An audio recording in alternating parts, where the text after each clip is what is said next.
Assalamualaikum warahmatullahi wabarakatuh. Berjumpa kembali dengan video pembelajaran bersama saya. Pada hari ini kita akan membicarakan mengenai fasa dan klasifikasi dari materi. Materi didefinisikan sebagai segala sesuatu yang menempati ruangan dan memiliki massa. Semua benda yang kita temui di sekitar kita, handphone, laptop, komputer, air minum, botol, udara adalah suatu materi. Materi dapat digolongkan menjadi 3 jenis berdasarkan sifat fisiknya, yaitu berupa padatan, cairan, dan gas. Padatan berbentuk kaku dan memiliki bentuk tertentu. Cairan memiliki sifat mengalir dan mengambil bentuk sesuai dengan wadahnya.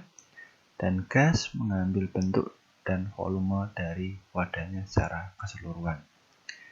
Ilustrasinya dapat dilihat di slide bahwa materi solid itu memiliki bentuk yang fix dan hanya dapat diubah dengan tekanan ataupun dengan gaya tertentu. Kemudian cairan sifatnya mengalir dan berbentuk sesuai wadahnya, sedangkan gas dia bersifat ekspansi, menempati ruang yang di tempatnya.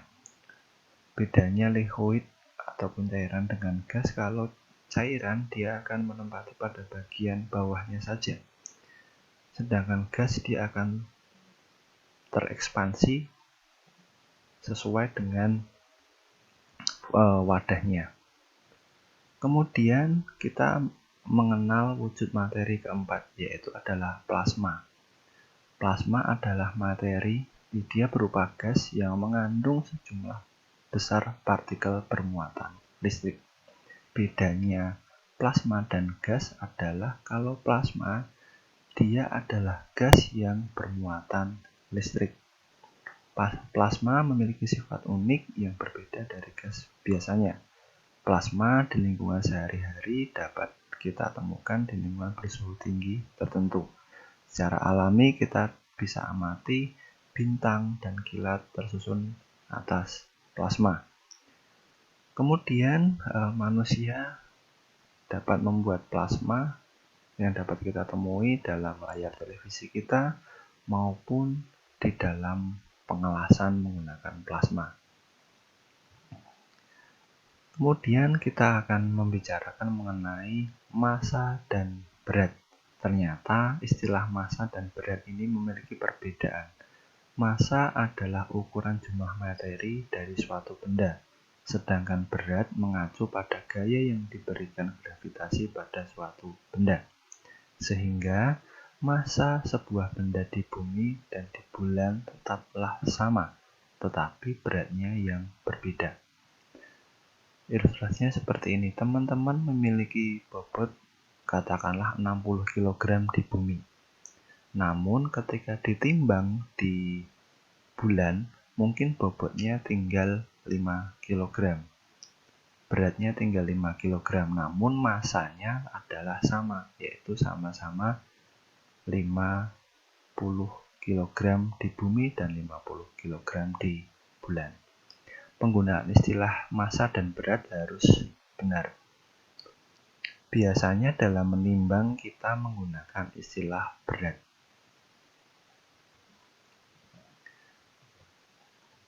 Hukum kekalahan materi berbunyi tidak ada perubahan yang terdeteksi dalam jumlah total materi yang ada ketika materi berubah dari satu jenis ke jenis yang lainnya. Hukum kekalahan materi ini menjadi sangat penting dalam kimia. Dalam kimia terjadi reaksi perubahan dari zat A ataupun materi A menjadi materi B. Perubahan dari zat A kemudian menjadi zat B melalui reaksi kimia ini akan membentuk zat baru, namun jumlah dari materinya adalah sama. Jadi hukum kekalahan materi ini berlaku baik perubahan secara kimia maupun secara fisika. Contohnya di perubahan kimia adalah bir yang berkarbonasi kemudian terbentuk gas CO2. Kemudian pada aki baterai mobil maupun motor terjadi perubahan reaksi antara timbal oksida dengan asam sulfat menjadi timbal sulfat dan air. Materinya adalah berbeda, namun jumlahnya adalah sama. Ini menjadi sangat penting bila nanti teman-teman melakukan analisis kimia ataupun melakukan perhitungan secara kimia yang akan kita pelajari di bab yang akan datang. Oke, kemudian kita akan mengenal unsur. Unsur adalah jenis zat murni yang tidak dapat dipecah menjadi lebih sederhana melalui perubahan kimia. Unsur hanya dapat diubah menjadi unsur yang lain melalui reaksi nuklir. Unsur-unsur yang kita ketahui ditampilkan dalam tabel periodik. Ada lebih dari 100 unsur yang telah kita ketahui sampai saat ini. 90 diantaranya terjadi secara alami dan 2 lusin kira-kira atau lebih telah dibuat di dalam laboratorium. Teman-teman dalam kelas kimia harus familiar dengan tabel periodik. Teman-teman harusnya sudah tahu apa itu tabel periodik, cara membacanya bagaimana, dan lain sebagainya. Untuk detail mengenai tabel periodik akan kita bahas pada bab mengenai tabel periodik di minggu-minggu yang akan datang. Oke, unsur-unsur buatan dapat kita temui dalam periode 6 dan 7. Ini sebagian merupakan unsur buatan yang dibuat di laboratorium. Bedanya unsur buatan dengan unsur alami adalah unsur buatan ini pada umumnya tidak stabil atau kurang stabil. Dan unsur yang natural secara alami merupakan unsur-unsur yang stabil. Oke, kemudian kita mengenal istilah atom dan molekul. Atom didefinisikan sebagai partikel yang paling kecil dari suatu unsur yang memiliki sifat dari unsur tersebut dan dapat masuk ke dalam kombinasi kimia atau dapat bereaksi secara kimia berikatan dengan atom yang lain. Idenya pertama kali dikemukakan oleh filosof Yunani Leucippus dan Demokritus pada abad ke-5 sebelum Masehi. Namun ide dari Leucippus maupun Demokritus ini hanyalah sebatas perkiraan saja, tidak ada pembuktian secara ilmiah.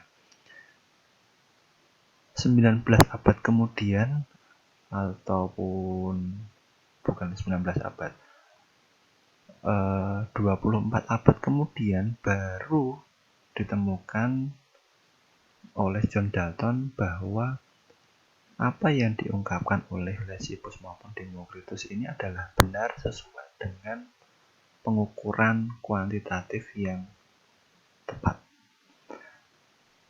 Jadi John Dalton ini melakukan eksperimen secara saintifik di laboratorium untuk membuktikan bahwa atom adalah partikel terkecil yang tidak dapat dibagi lagi. Namun pendapat Dalton ini kemudian hari akan mengalami perubahan. Ternyata atom bukanlah material yang terkecil. Ternyata atom tersusun atas berbagai unsur ataupun berbagai komponen yang akan kita bahas di bab selanjutnya. Sedangkan molekul adalah terdiri dari 2 atau lebih atom yang dihubungkan oleh gaya yang dikenal sebagai ikatan kimia. Atom-atom yang ada berikatan secara kimia kemudian membentuk sebuah molekul.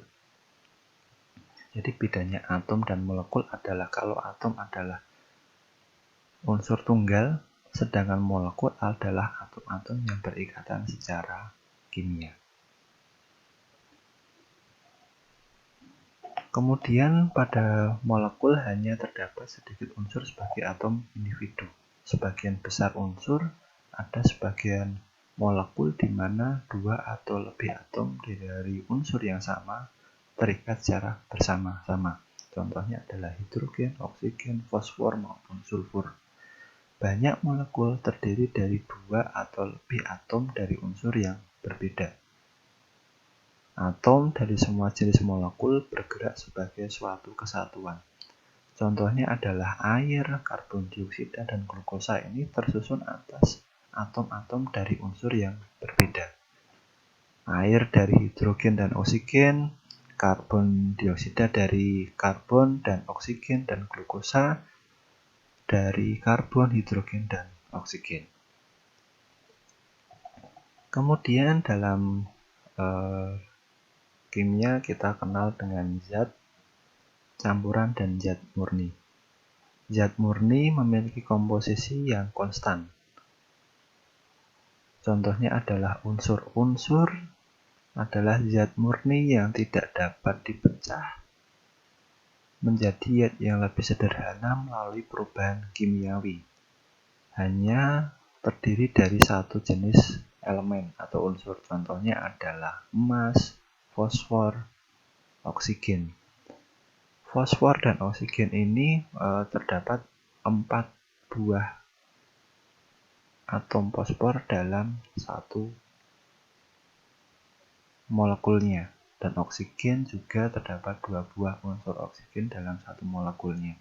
Namun ini digolongkan sebagai zat murni karena tidak terdapat unsur lain selain fosfor maupun oksigen. Begitu juga dengan emas. Senyawa adalah zat murni yang dapat dipecah menjadi zat yang lebih sederhana melalui perubahan kimiawi. Terdiri dari 2 atau lebih unsur yang terikat secara kimiawi. Contohnya adalah tadi kita sudah sebutkan air, glukosa maupun HgCl. Sifat-sifat senyawa berbeda dari unsur-unsur yang tidak tergabung dalam senyawanya. Contohnya H2O. H2O atau air ini adalah penggabungan dari unsur hidrogen dan unsur oksigen. Unsur hidrogen dan oksigen ini kalau di dalam unsur bebasnya berupa gas. Namun ketika dia setelah bereaksi menjadi H2O bergabung menjadi air, dia sifatnya berubah menjadi zat cair. Kemudian kita dapat memecah suatu senyawa dengan beberapa cara. Contohnya adalah dengan cara pemanasan. Di dalam sel dicontohkan bahwa merkuri oksida dipecah menjadi unsur-unsurnya menjadi merkuri dan oksigen melalui pemanasan. Merkuri oksida dipanaskan meninggalkan larutan merkuri dan uap atau gas oksigen yang menguap dan tidak dapat kita lihat dalam gambar. Yang hanya dapat kita lihat dalam gambar adalah merkuri yang tertinggal dalam tabung reaksi. Untuk pemecahan senyawa atau pemisahan senyawa kita akan diskusikan lebih detail pada bab pemisahan. Sedangkan campuran terdiri dari 2 atau lebih jenis materi yang dapat hadir dalam jumlah yang bervariasi dan dapat dipisahkan oleh perubahan fisik. Jadi perbedaan antara zat murni dan zat campuran adalah campuran itu dapat kita pisahkan hanya dengan menggunakan perubahan fisika atau secara fisik. Contohnya adalah penguapan. Sedangkan campuran terdiri dari campuran atas campuran homogen dan campuran heterogen. Campuran homogen menunjukkan komposisi yang seragam dan muncul secara visual sama di seluruh bagian. Campuran homogen ini biasa kita sebut dengan larutan. Kemudian terdapat pula yang namanya campuran heterogen yang memiliki komposisi yang bervariasi dari titik ke titik. Oke, campuran heterogen kita contohkan di sini sebagai campuran antara air, cuka, dan minyak. Di sini dapat kita lihat bahwa ketiga zat ini tidak dapat tercampur secara sempurna. Kita masih dapat melihat mana minyak, mana cuka, dan mana air. Sehingga kita dapat pisahkan ketiganya melalui perubahan fisika, secara fisika. Kemudian campuran homogen kita dapat amati pada botol air minum atau air mineral dengan merek G2 ini. Kita tidak dapat lagi memisahkan mana air, mana gula, mana perasa dalam larutan tersebut, sehingga dalam larutan air minum yang di dalam slide ini adalah sebagai campuran homogen atau biasa disebut sebagai larutan. Untuk mengklasifikasikan materi, kita dapat menggunakan tabel ataupun diagram di bawah ini. Ketika kita menemukan sebuah materi, kita dapat tahu apakah materi ini adalah campuran heterogen atau campuran homogen atau bahkan unsur ataupun senyawa dengan menggunakan tabel ataupun diagram di bawah ini. Ketika kita menemukan materi, apakah dia mempunyai komposisi yang konstan ataupun sifat yang sama. Ketika dia memiliki sifat yang berbeda ataupun komposisi yang berbeda, maka dia adalah sebuah campuran. Dengan campuran kita dapat telah lagi apakah dia memiliki bagian-bagian yang sama di setiap bagiannya. Ketika dia tidak merupakan dia campuran heterogen. Kemudian jika sama di semua bagian, dia adalah campuran homogen. Kemudian dalam zat murni, apakah zat murni tersebut dapat lebih sederhanakan melalui reaksi kimia? Ketika dia tidak dapat disederhanakan melalui reaksi kimia, dia adalah sebuah unsur. Sedangkan ketika dapat dipisah menjadi materi yang lebih sederhana, dia adalah berupa senyawa. Demikian penjelasan mengenai sifat dari materi. Sampai jumpa di materi yang selanjutnya. Terima kasih.